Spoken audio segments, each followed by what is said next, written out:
I'm honored to have two very, we call them VIPs, important personalities on the podcast today. I will introduce them and then I'll give them a minute or two to tell you about themselves. I have Dr. Tare, and I have Bola Awobamise. Doctor Bola. Obviously, doctor is a doctor, as you can tell, and Bola is an engineer. Both went to federal government colleges in Nigeria. Both went to university in Nigeria. Dr. Bew is based in the UK, while Bola is based in New Orleans. No, no. Is no? Minnesota. Minnesota. Minnesota. Oh, Yeah, I yeah. beg your pardon, Minnesota. You Minnesota. were visiting New Orleans the Yes. last time we Yes. spoke. Exact. Yeah. Yes, yes, yes, yes, yes. He's based in Minnesota. Isn't that where the Congress lady, what's her name? Ilian Omar. That's where she's Yeah, from, is yeah, it? yeah, Is yeah, she your yeah. representative then, or? No, no, she's more downtown Minneapolis. Yeah. Right, right, right, right. So, without wasting time, I'll give Dr. Bew the floor to introduce himself very briefly, and then we'll get Bola to introduce himself as well. Dr. Bew. Yes. My name is Dr. Tare Biu. I went to Federal Government College, Warri, the second set, between 1967 and June 1973, where I finished my A levels. Uh, Bola was my first friend in FGC Warri, and we've maintained a relationship over 58 years. I went to University of Benin Medical School in September 1973 and graduated from the University of Benin with MBBS distinction pediatrics, Glasgow Prize winner in pediatrics. I spent 10 years with the Nigerian Air Force Medical Services. During that period, did my residency in pediatrics at the University of Benin Teaching Hospital, obtaining the fellowship of the West African College of Physicians and the fellowship of the Nigerian Postgraduate Medical College in Pediatrics. I was fortunate to be sponsored for the 1 year abroad in 1989. I came to UK to do subspecialty training, and then I saw the difference between the training methods in the UK, access to everything you need, access to pediatric patients who don't pay for anything, registration, investigation, medication. This is 5-star healthcare service. And I'm very happy and proud that over the years I've contributed a lot, first as a junior doctor, and then as a senior doctor, and as a very, very, very senior uh, consultant and senior lecturer at University of Benin, University of Bristol Medical School. One of my aims in life is to give back to Federal Government College Warri that sets the standard for me as a and also for Nigeria. We were part of the golden years of Nigeria. Most of us went to university on scholarship. I stayed one in a room, later two of us in a room. We had the best. And it's so important to give back to Nigeria, and particularly Federal Government College Warri, for making it happen for me. Absolutely. You do individual giving back. I know you've done a lot of work, medical work with your people in the Niger Get Delta. that. You've contributed in our Feed the Children campaign for the first time last December. We want to thank you for that, and we hope Welcome. that you will continue to sponsor us. Let's move to Bola. Bola, you had your best friend in secondary school. Please, if you follow I'll try. It's going to be difficult to match Tare. That was well-rounded. I'm a little bit more humble. So we went to school together, as he said, and we've been friends since '67. I also did A levels at Federal Government College Warri. I went to the University of Lagos from '73 to '76. I graduated first class in electrical engineering and proceeded to Manchester, England on a Commonwealth scholarship and finished my PhD in 3 years. All of this still under the age of 25 when I got a PhD. Came back to Nigeria and worked with Shell, Nigeria, briefly for about 4 years. And after that, I went to lecture at the University of Lagos and left as a senior lecturer in 1986, which again will be a record. I was able to make senior lecturer within 2 years, which and if I had stayed, I'm told I would probably have been the youngest professor, but I didn't stay anyway because I left, I went back to England. I went back as a fellow back to UMIST in England. And from there, got recruited to work for Ferranti Computer Systems Limited, again based in England. I was ultimately headhunted to the US to work on some government research. And initially, I planned to stay for only 5 years, but here I am 36 years later, I'm still here. So, but that's not so uncommon. I mean, I had kids, and once the kids started school, it gets more and more difficult to price yourself away. Unlike you, it took me a while to go back to Nigeria in terms of giving back. I had left Nigeria in '86. I never really went back until like 2000 or something like that.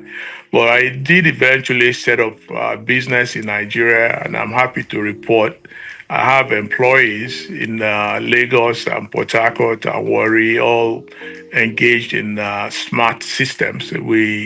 I'm building a smart network, an IoT network in Nigeria, and we're using that, to process and analyze data for oil wells as well as for electric metering in Nigeria. So I have about 120 or so employees in Nigeria. And in my own little way, I'm giving back that way. So again, I'm happy to be part of this podcast, and we'll be happy to contribute as we go along. Thank you. Thank you, Bola. So, audience, you all know what TNN is about. TNN is about diaspora. TNN is about bridging the gap between diaspora and Nigeria. TNN is about the reverse brain drain, getting the brains that left Nigeria and getting them to do things back home, either collaborating with Nigerians on ground or doing things themselves. The gentlemen I have here have spoken for themselves. You can tell that they have a process of giving back, which is why we are excited to have them on board. Their CVs speak for themselves. But let's go into the journey of living in diaspora and then compare with what you left in Nigeria or when you left Nigeria, and then compare that with how you see Nigeria now. So, Bola, if I ask you, when last were you in Nigeria, obviously to manage your business, and what's the difference between when you left Nigeria and the situation now? Thank you. I just came back from Nigeria about 2, 3 weeks ago. And that will be my second trip this year. As I said, I have an ongoing, concern, in Nigeria, and I do relate quite a lot with many Nigerians. I belong to some highbrow societies. I belong to the Metropolitan Club, in Lagos, and obviously, Ikoyi Club and so on. So I do relate to quite a lot of people. In terms of the difference, there are pros and cons in terms of living abroad versus living in Nigeria. Some things we take for granted abroad, healthcare, security, ease of movement, available things, that you need. But the con side of it is the comfort. When I go back to Nigeria, I feel very relaxed. I don't get any hypertension from just being stopped by a policeman. I'm not afraid when I'm driving. Even though I haven't committed any crime, just the mere fact, that you could get stopped. And then the discrimination, it may be more here in the US than in the UK. Obviously, in Nigeria, we at our level are the elites. So the privileges we get in Nigeria, we don't get here. The unfortunate part is that poverty is a lot more now, in Nigeria. And I guess, it's really because of our population. I still don't understand how our population grew from about 40 million in 1960 to 220, 230, today. That's an incredible growth, almost, 6, 7 times, and obviously that has contributed to a lot of the problems in Nigeria. There's corruption. Again, I don't believe that corruption by itself is the only problem, or that solving corruption will solve Nigeria's problems. I believe more in growing the wealth in Nigeria, and then giving access to people to help develop and grow the wealth in Nigeria. I think by and large that would increase the pool, and hopefully mitigate some of these corrupt tendencies. I don't think you can ever eradicate corruption. It exists where you are in England. There is corruption here as well, but it's just to the degree that we have it in Nigeria. So for me, I think the present administration's policies are right. The pain is going to be there, but as no pain without gain. So if they continue the policies, I see some hope. Thanks. We'll come back to that interesting topic in a moment. Dr. Bill, you had Bola's perspective on the coming into diaspora, living in diaspora and Nigeria. What's your perspective? Good.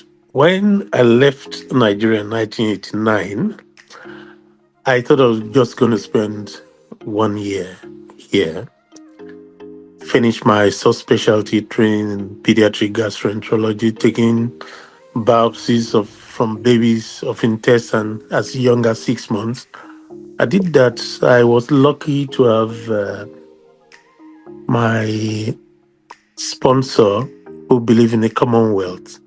He moved me from number 12 on the list for endoscopy training to number 2. So he was the head of the hospital. I was protected. I never had it so good. He gave me the opportunity to run a gastroenteritis clinic for the hospital. A child comes with diarrhea, comes to A&E within 2 hours. The sample is run via the electron microscope, and the photograph of the virus comes in the child's nose. The best gastro unit in Europe. That was my first job. It was sweet, and I then noticed the difference in our work ethics. Work ethics among doctors and healthcare workers in Nigeria, and the work ethics here so different. It took me barely a week or 2 to adjust, and I got the best. The other beauty is No matter how poor you are, you had free medical care. No child paid for anything. I remember doing my research dissertation. I had to use my own money because I worked on children with protein energy malnutrition, kwashiorkor, marasmus, and marasmic kwashiorkor. I had to pay for chest x-ray, blood culture, urine cultures, and other things for each child. It cost me a fortune. That's the beauty here. Then teaching methods, access to equipment, and everything. I remember when I was a houseman in 1979, we had, when I was a houseman in 1979, your cannulas, IV fluids, everything was free. We had access to our blips and co. But a few years later, it was something else, and I saw things had gone back. When I went back in 2000, I went to Benin to see the uh, nutrition unit where these malnourished patients were kept. I couldn't believe this was the place I had my initial training. For me, it will be so important for the Ministry of Health or for President Tinubu's government to make provisions for our senior registrars to come and spend 1 year abroad, 1 year outside Nigeria. It will improve their knowledge in the specialties, it will improve their work ethics, and at the end of the day, Nigerian patients are going to benefit from it. The other thing, Bola talked about discrimination. I came here. I didn't know I had left Nigeria. Britain was superb until I was going to move from a registrar to a consultant post. I, at that time, was the most senior registrar in the southwest of England. I applied for an extension of my job, my registrar post. I wasn't too confident with the procedure. I wanted to stay for another 6 months and master, because that's what I'd be doing as a consultant. I was not shortlisted. When I asked why I wasn't shortlisted, they said I was overqualified. Have you heard of that kind of thing? I was too qualified, I was told. And that was my first taste of discrimination. I got the BMA involved, and then they offered to pay me, the hospital in Bristol offered to pay me £80,000. I turned it down. I didn't want any overseas trained doctor to go through what I went through. And they put 10 things in place. Training for people who will shortlist candidates. And luckily for me, when this case came up, I was already a consultant. 3 days after this incident, there was a job at South Mid Hospital. Actually, they called me to come for the job. And I was a consultant there for about 19 years. Consultant, senior lecturer at University of Bristol Medical School. What my first consultant told me here, to survive in the UK, you needed loyalty. That was the more important thing. Loyalty to your boss, and then competence. If you had both of them, the sky's the limit for you. So, in essence, what you're saying is you somewhat contributed immensely to the NHS and the impact on black doctors within the NHS based on what you've just said. Now, with regards to discrimination, the UK is, I don't even think if we are as big as half of Minnesota. The America is so big. We're less than a state in America. And Mhm. obviously, the if we go by the trends of the slave trade and all of that, there's no wonder there's more discrimination. Besides, the Americans don't really travel out of America. Let me talk about your businesses, Yes. the impact you're having in Nigeria. So, if Dr. Bew, tell us about your work with your people in the creeks. Tell us about how that is impacting that area and if the government is taking interest in this. Good. Thank you very much. I I was an Awo from Nigeria for 7 years, 1994 to 2001. And actually, that's about the same time Bola started his return to Nigeria with his business. I started a medical consultancy firm, Tare Ventures Limited. And the main aim of this medical consultancy was to improve the health care of people in the oil producing area of the Niger Delta. At the same time, the militancy was brewing. By 2005, you couldn't get into the waters in the creeks. The militants were just there parading, they were in charge. No expatriate was safe. Even some top Nigerians were not safe as well. And what was their grievance?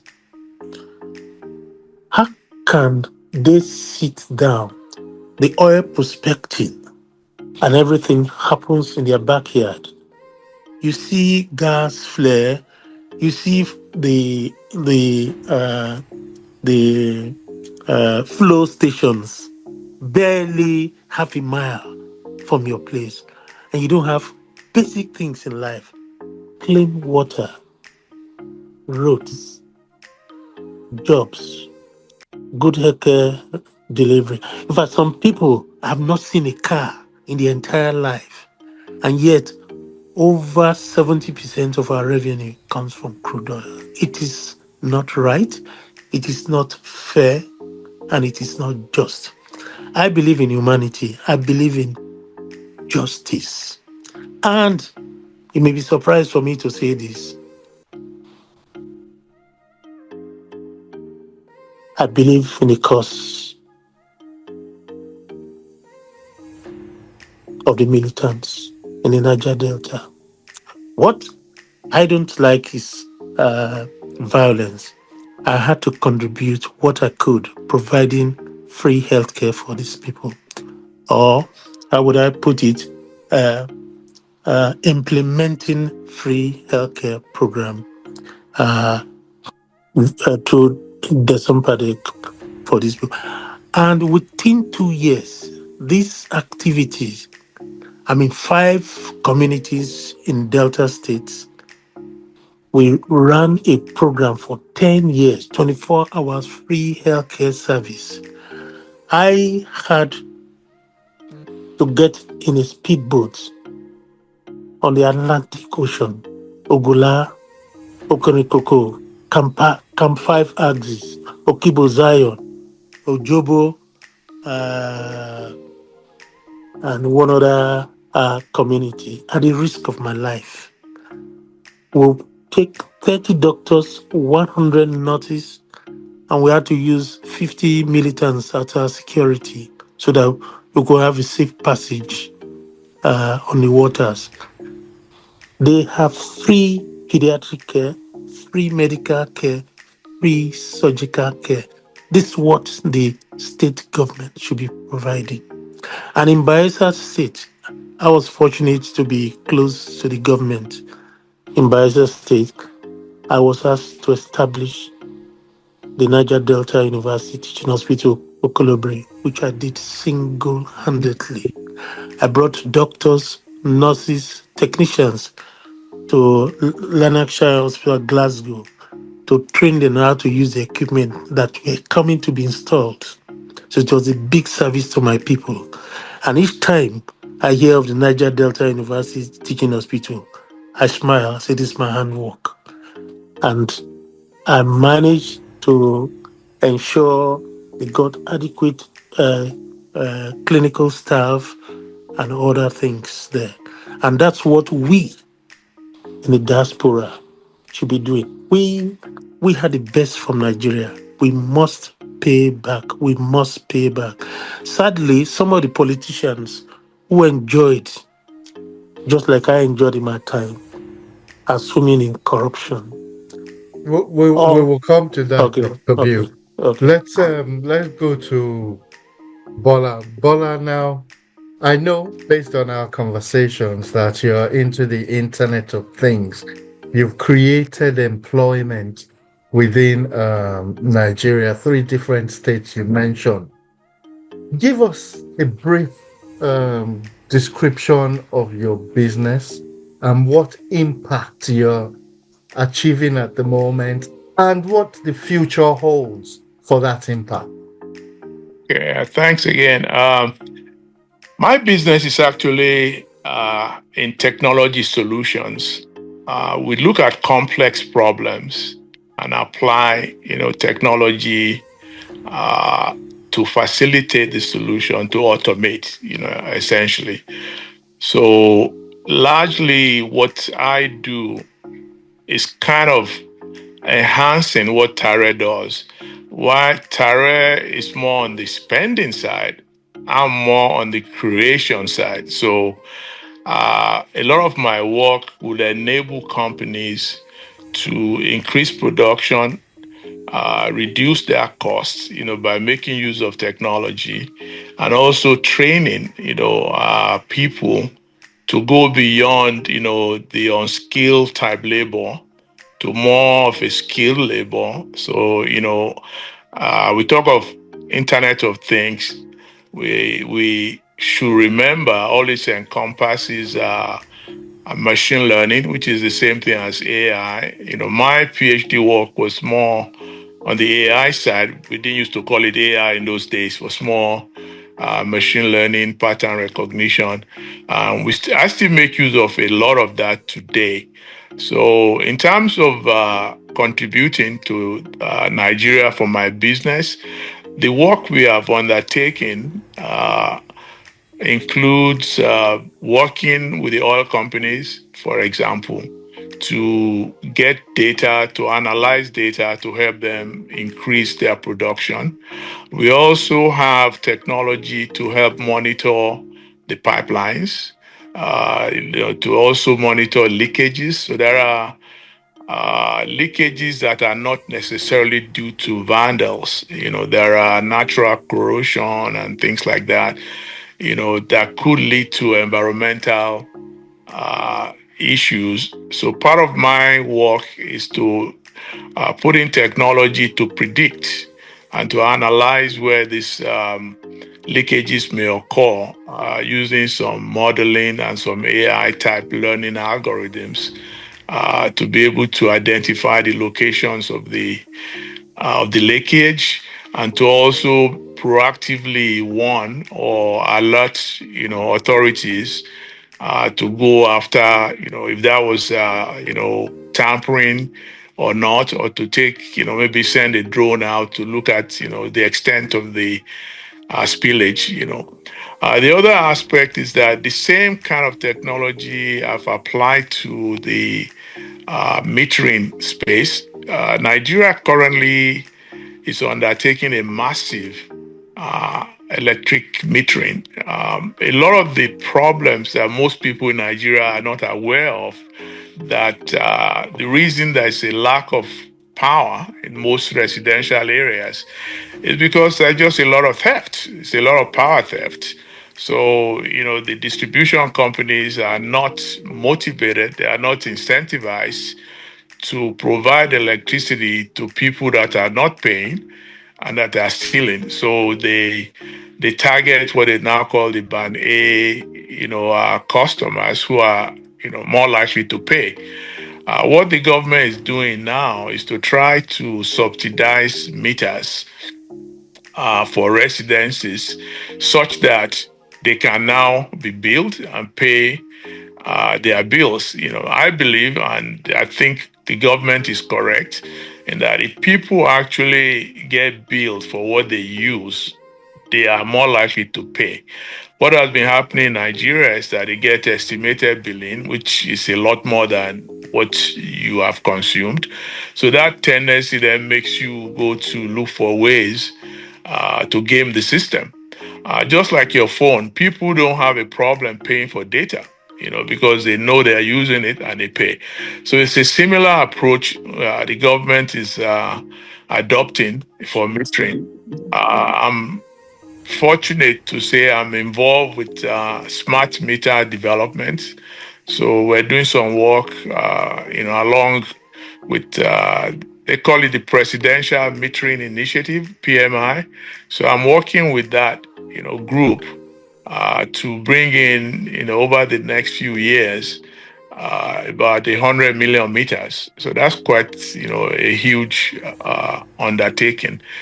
Also, what does the future hold? When I look at the future, I believe, and I'm also involved in mentoring young entrepreneurs, the guys that started Andela and, Flutterwave, and so on. So I'm involved with a lot of the younger, technology, stars in Nigeria, if you will, people that are coming up with products. I'm on their board to help them, look at, the marketability of some of the ideas. So I see Nigeria being well positioned, actually, that I take what Trump is doing here in the US as a wake up call, that countries like Nigeria can actually benefit if we, look inwards, and do a lot of what, more producing than exporting our raw materials. I think there's a whole lot that can be done. The brains are there in Nigeria. There's no doubt about it. All of us came from there, and there are more. There are a lot more diamonds in the rough that have not been discovered. I believe, that in the near future, because the way technology is positioned today, we can actually skip a lot of the stages, more like, do you need a fax machine today? You don't have to go through having a landline in your house. We have skipped that stage to wireless communication. And there's a whole lot in that space of AI that can enable countries like Nigeria with the right government, framework and structure. I see a much brighter future for Nigeria in terms of business growth and technology, especially. Thank you. And the diamond in the rough, how can they tap from the diamonds in diaspora? I throw the floor open to anyone. Yeah, that's a good question, because it's much harder actually now to discover those diamonds in the rough, again, because of our large numbers. When we were younger, it was a lot easier. Tare was comment on this, but we went through your school sat. Our school at the time, I think our graduating class was like 100 or so.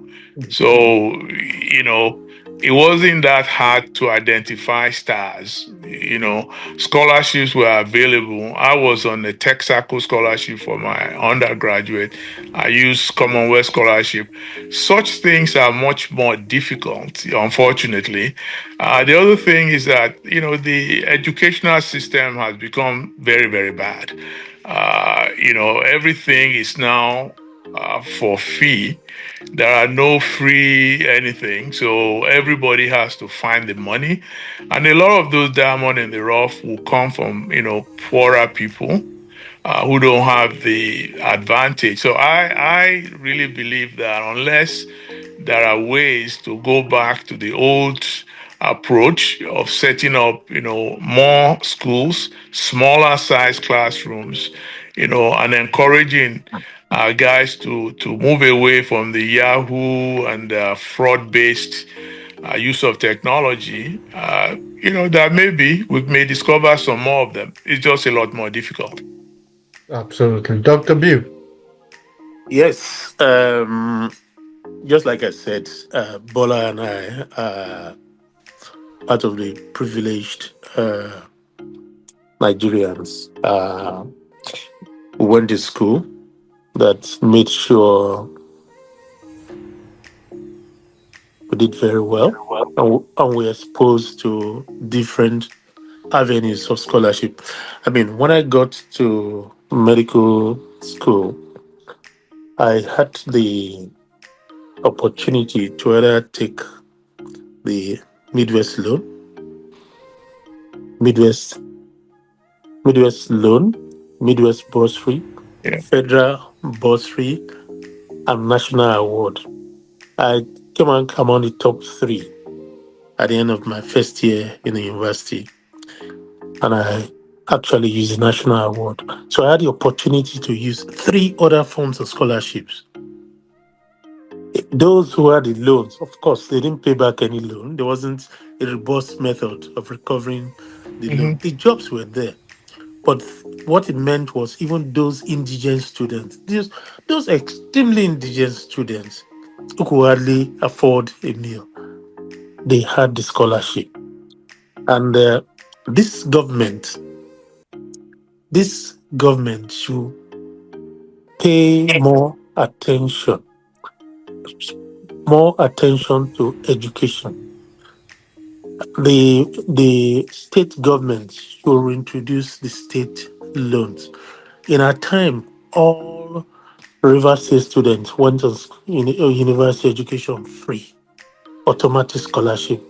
All Northern students, not only did they go on to the university free, when they were in secondary school, their parents were paid money to release their children to come to school in the South. So the state government should to use education as one of the priority, funding education, and for the for the doctors, for the doctors, those of us in diaspora should come together and arrange webinars just like I do. By 2019, pediatric neurodevelopmental pediatric was virtually non-existent in Nigeria. Between 2019 and 2025, I've made several trips going with my colleagues to train consultants and registrars in pediatric neurology, exposure to hands-on training, regular webinars, and different methods, so that by now, most pediatric neurologists can handle pediatric neurodisability very well. So we need to encourage that the diaspora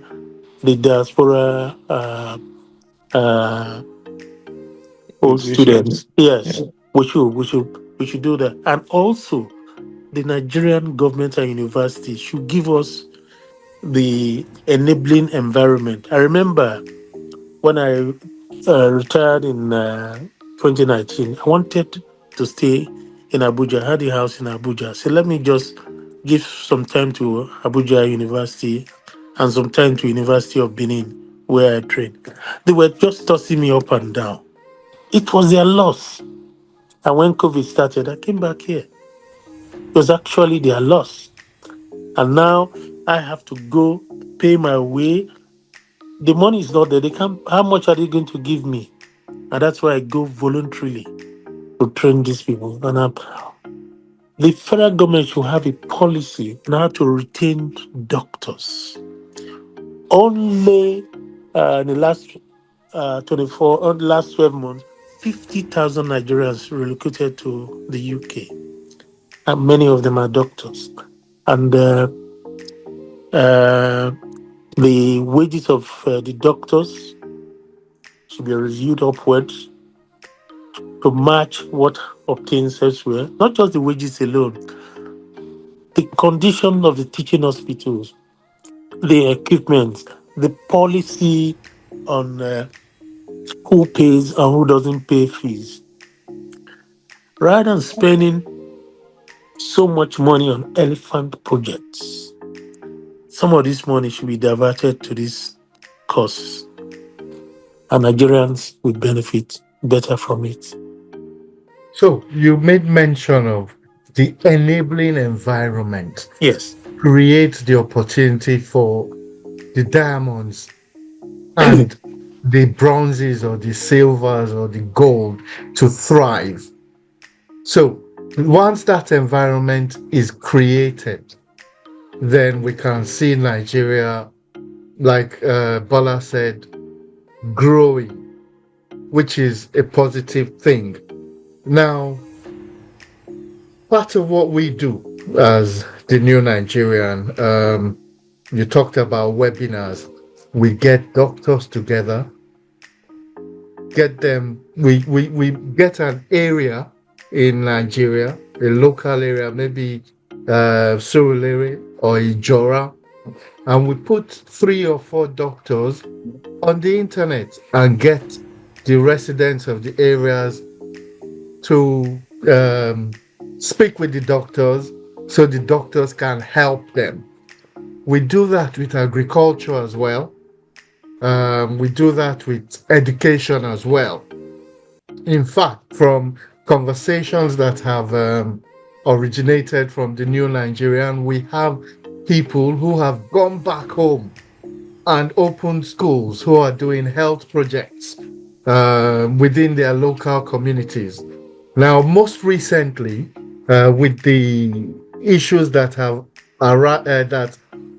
risen in Jos, in the Plateau State, where the people are being massacred and IDP camps have been created, we've been able to set up education within the IDP camps, and we have somebody down there through support from people in diaspora running the schools and teaching the children. In fact, I was hoping that I would get the opportunity to mention a particular girl we've adopted. Unfortunately, her parents were killed, and it's just herself and her sibling that's left. Now, when we spoke to this young lady, when we asked her what she wanted to do, what she wanted to become, Dr. Bew, she wants to be a doctor. She wants to be a surgeon. We have taken her under our wing. We are paying currently for her education. She's residing with one of our, someone who works with us in Jos. Her name is Rhoda. So Rhoda has taken her in, makes sure that she's going to school. We do the supply of everything she requires. But we need a step further. We can't do it alone. Everything we do is out of pocket. We are not making any money. So when we get our basic salary, we put aside to run this. But Dr. Bew, I would appreciate if you could join us in adopting the TNN girl, a doctor. I'm happy to bring her on to speak with you, to speak with Bola. We need her dream to come through. Yeah, I mentioned it to my fellow partner, who is the other side of the new Nigerian, which is the Nigerian network. We've got everything set up in place. I have photos, I have videos that can prove everything I'm saying to you guys. But we do need support, not just for the girl, but for the children in the IDP camps. However, adopting one and carrying her to a level so that in 20 years' time, when she is what she is meant to be, and she looks back and she believes that yes, diaspora works, Nigeria works, even in the issues of security and unfortunate incidents, one still gets through. So I've mentioned it. I hope we can continue talking about it. There's time of is of the essence. Let's go to the topic, the crucial topic, which we've talked about on the occasion. You've talked about justice. Bola has talked about working with this present government. We know what the polity is. We have the pros and the cons. Yes. Now, giving 5 minutes, I give everybody 5 minutes to talk about what they think about the current state of our country and the current government, and if there are any solutions. Again, there's no right, there's no wrong. Yes, It's no. the truth and it's the pros and cons. So I'll give let me give let Dr. Bill, you get your 5 minutes, no problem. So, Tare, you going or me? Uh, Dr. Bill is going to go. He wants Okay, to talk Tare, go Eh? ahead, Dr. before Bill. he You say what? Go go ahead. ahead, Dr. Bill. Not, Okay. no, not, you don't have an hour, 5 minutes. No, Five no, no. minutes. Okay, Five five minutes. minutes. 5 minutes. Yes. This government came into power with Nigeria in a very bad position, just at the bottom of the cliff. And like you said, there are no right or wrong answers. Some people say the present government didn't have any option other than putting tough policies in place. Without those policies, Nigeria's position would have been worse. My observation or reservation about some of those policies, they were taken without preparing the people, without putting mitigating conditions in place. And too many policies were taken at the same time. And the end result was uh, extreme suffering of the masses. It's 2 years. The suffering has continued. We don't know when this suffering is going to stop. And salaries have not increased. People can hardly pay their rents. They can hardly, school fees have gone up. Uh, utility bills have gone up, electricity, petrol, and everything there. So things are extremely difficult. I mean, I know how much I spend every month to support my extended families and friends. Actually, almost more than some people's salary here that I spend every month there. Now, if this was going to be for just a short period, 6 months, 9 months, fine. Nobody knows. In fact, the World Bank says even at this rate, Nigeria will not recover until 15 years. So that's one. That's one. And people are hungry. They are extremely hungry. The other thing is the question of security. You can't plan without controlling security. It's so bad that when you travel by road in Nigeria, we are not sure whether you're going to pay the money for the fuel or you're going to be asked for 100 million if you are kidnapped. It is that bad. When I go to train in Nigeria, I only go to places where there's an airport. It is bad. For instance, the headsmen who carry guns, why should they still be allowed to carry guns? The president has executive powers. He can get up today and say, all headsmen, return, I give you 2 weeks amnesty, return all your guns. After 2 weeks, if I see any of you with AK-47, will be shot aside. That will go a long way to reduce this killer headsmen problem.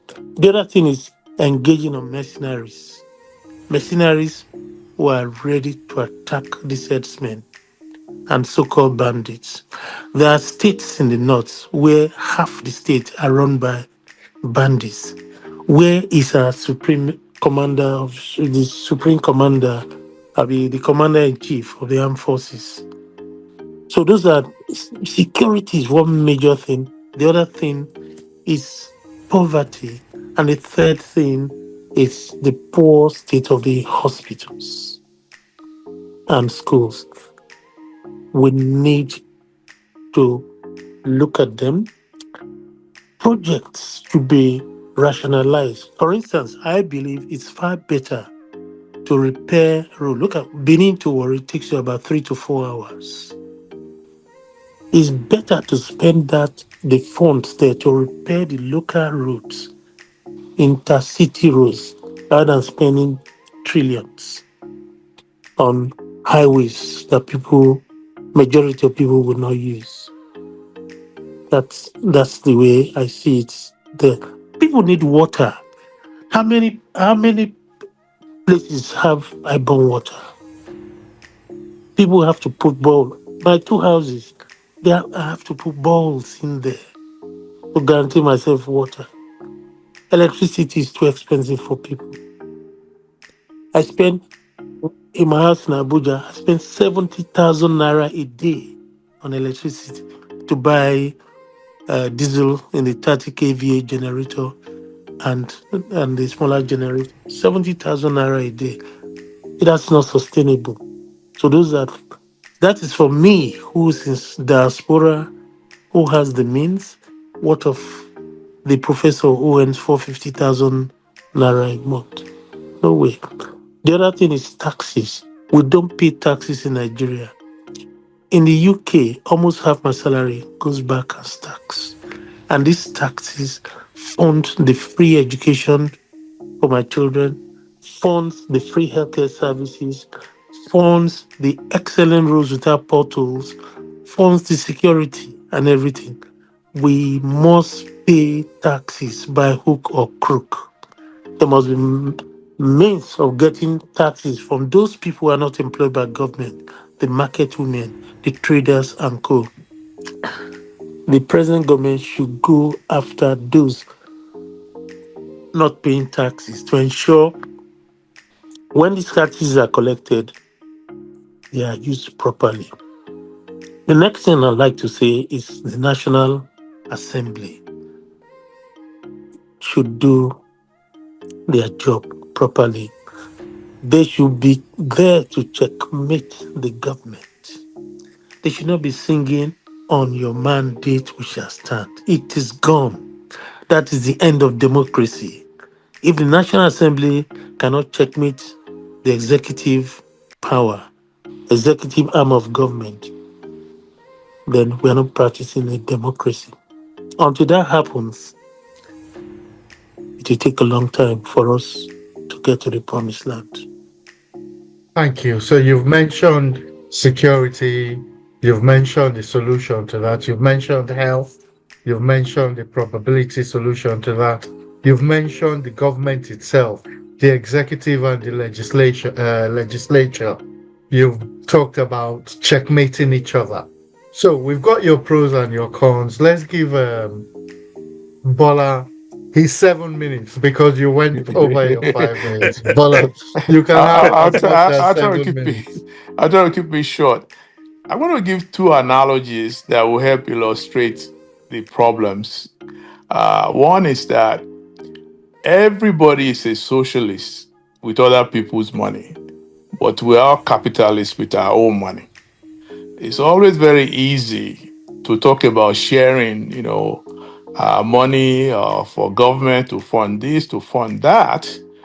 But when it comes to your own money, how willing are you, to distribute that to other purposes? The second analogy I want to give is with teachers and classrooms and your own children. We all believe we know more than the teachers, right? Because it's my child. I can, Oh, my child is brilliant. Everybody's child is brilliant. You can, suggest, what to do to your child, how to teach your child. The same thing with the government. We all believe we have the answers, but we don't actually have the questions. We are not inside. We don't know what the government knows. We don't know what the government can or cannot control. So it's always very easy, to propose these solutions. What I believe is this: we were in a deep, deep, deep hole, not just from Buhari's government, but generationally. We have been borrowing recklessly. Government after government been borrowing, been future spending the money from crude oil. At some point, you have to pay the piper. You cannot continue to live like a drunken sailor on a credit card, and you max out your credit card. What happens? At some point, you either foreclose or you take a second job or a third job. You have to figure a way to pay the piper. So Nigeria at some point was way overstretched. We had a foreign exchange situation, what they call parallel market, which really wasn't anything parallel. It was a means of siphoning money out of the government to just a select few. So they had this exchange rate, maybe like official exchange rate of 300 to $1 from the bank, but nobody could get that except, if you were the Dangotes or you worked in the bank. To the extent that a lot of bank managers also now have their own bureau de change, right?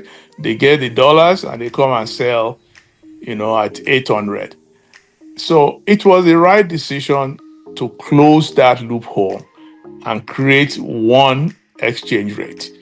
Yes, it's going to hurt because, the market has to dictate, but the market has been, subsidized by borrowing. So when you remove that subsidy, naturally it's going to jump. But I believe that when it stabilizes, it doesn't matter that it is high. It's more important that there is no variability and that you know what you are going to get.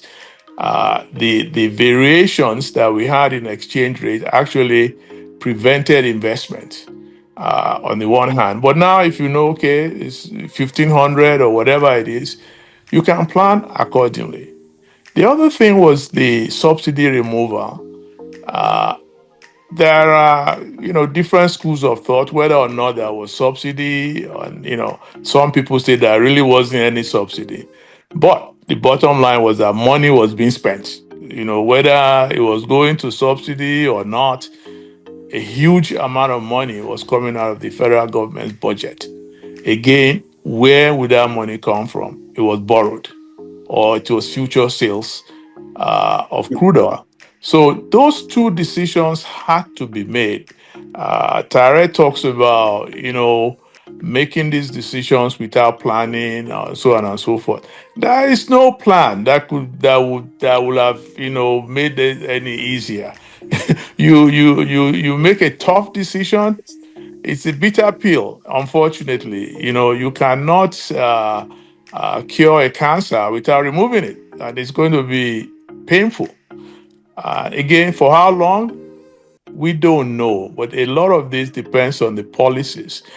If the policies that are being executed today are continued and not in any way politically changed because of campaign for 2027, and they suddenly reverse course and start borrowing money to pay for this, to pay for that, we'll be back to square one. I believe that the tough love, tough medicine, bitter pill, or whatever you may call it, are essential, for right now. I also see that the government is putting around Nigeria some structure, some framework, at least in terms of expanding the tax base. Everybody cannot pay taxes, no matter how you look at it, because in the end, Whatever tax a business person pays is going to pass it on to the consumer. So you always end up with this vicious circle that on the one hand you complain about the price of goods, but on the other hand you want to tax the production of the goods or the sale of the goods. You're going to increase prices. What the government should do, and they are doing now, is to increase the tax base. There are people that are not paying taxes because there is no mechanism to even collect taxes from them. So once they put such mechanisms in place, the tax base can increase and actually then will decrease the amount of taxation. Actually, what the government has done now, if you look at their new tax bill, the tax we individuals pay actually has gone down because they want to expand, the number of people that pay taxes. So for me, I see a lot of good being done by this government. Unfortunately, we are Nigerians and we have to also understand that, corruption is endemic, is there, it's not going away tomorrow. It's not going away next year. We are all involved. We are all corrupt, in one way or the other. We pay to expedite things. We bribe the policeman. You bribe the gatekeepers, to get your stuff done. So it's easy to point fingers at somebody being corrupt when you yourself you're also corrupt, or you are corruptible. Most of us are corruptible. We are many people have not been in any position to collect bribe. So it's easy to say, oh, I won't do it, until you get exposed to it and you see how easy it is. We don't have the checks and balances. I give you examples in a lot of the oil companies. A minor contract of $10 million can be awarded and signed by a single mid-level manager. That doesn't happen here. It doesn't happen in the UK. You cannot get a contract of $1 million here that just one individual, not even the CEO signs off on. So these are the kinds of things that make life difficult in Nigeria, but at the same time, it makes it interesting. So I think within, in the chaos, there is hope. I see the poverty, I see the hunger, but I also see the government doing a lot. In agriculture, for example, they are involved in smart agriculture. They are funding a lot of agri initiatives. So by and large, we will reinvent ourselves. Nigerians are resilient. It's not the end of the world. We have. If you remember, I don't know how old you are, but we've gone through this austerity before in the 86. 80s. it was 86. it was yeah, it was very, very 86. serious. Nobody thought we would survive, but we came out of it. So I 6. also believe similarly what we're going through today is transient. We just all need to work together, support the government as much as we have. The government itself needs to cut down on waste, and visibly sharing the pain, that people are going through. It's not that hard to even pretend. You don't need a second private jet. You don't need, 10 luxury cars. But without that being done, people are not going to see that we're all in it together. But I don't see any easy way or easy solution out of the mess we have found ourselves, but to go through this painful transition. Thank you. Well, you're already doing um, something with the government. Just the metering alone, millions of meters that will help alleviate the crisis in the power sector. Fantastic. It makes households accountable. It makes the government accountable. Um, I don't know how we can address security, Dr. Bill, Yeah. because like security, the enabling environment. The two don't follow at the moment. So if the government, if they're listening, could help with security, I think then the people will now have their attention geared towards actually seeing what the government is doing. That's true.